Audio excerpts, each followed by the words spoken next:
Hey guys, Professor Fat Shady here with another quick little video going back to Inferno 4, this time just to focus on this transition from the wheel to the barrels. For anybody that's tried and struggled to complete Inferno 4, when I refer to these barrels, I think you pretty quickly know what I'm talking about.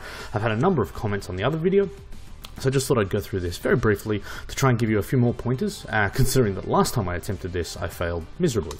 This is the obstacle I'm talking about here.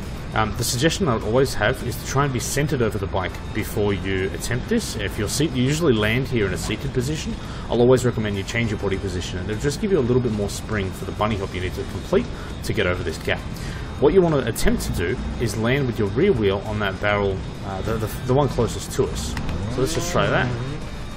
Now, there's 100 different ways that you can get over this. I'm still struggling to find a really consistent one, and I think this is why this jump is so difficult. You kind of need to respond to how you land and react to it, and that's where I guess the sort of instincts come into this. It's difficult to just say hit this in this particular way. You're dealing with a number of round. You're putting two round objects together, and if you can imagine trying to balance two golf balls on top of each other. Actually, that's a bad example because that works. Try and imagine two ping pong or table tennis balls balanced on top of each other. When you're trying to put two round edges together to try and do something precise, it's always going to be a very small margin of error. So what I'd suggest you do is, attempt this as much as you need to. Land with your rear wheel, just rear wheel on there, and then try and react as best you can. I tend to find land with the rear wheel, and then as soon as the rear wheel makes contact, I'll tend to lean forward and to try and get your body weight up and over. If you find yourself stuck here, it is possible to make it even from this position, but what you need to do, if you just accelerate, that was a bad example because it worked. I tend to find if you're just sitting down here and accelerate, that's 100% now, nothing will happen.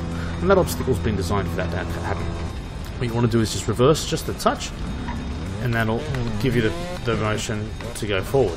Now, I don't want to get over that because I want to keep going. But again, so the trick is rear wheel, big bunny hop. Make sure you lean backwards. You'll probably see there, I'm actually at a pretty sharp angle by the time I hit. The idea with that is you just want to try and get, it's more important, I guess, to get your rear wheel in the right position on the barrel than it is to worry about just about anything else. And then it's a matter of just leaning forward. Like I said, react to whatever happens. If you have to settle you down here, I guess you could do it. If you found this more consistent, do it. A tiny little touch of the brake or reverse gear, full accelerator, and then bunny hop off that as well. Look, guys, that's about it. I mean, it's tough to do consistently. You want to do a good bunny hop. You want to make sure you land very confidently with your rear wheel on that first barrel. Yeah, maybe I guess if I look at this from a consistency perspective, maybe that way is better. Up to you guys. Let me know if you thought that was helpful. To be honest, I think I could go through this 100 more times and I'd just be saying the same thing. But hopefully that video was useful. Yeah, let me know how you go. Cheers. Thanks, guys.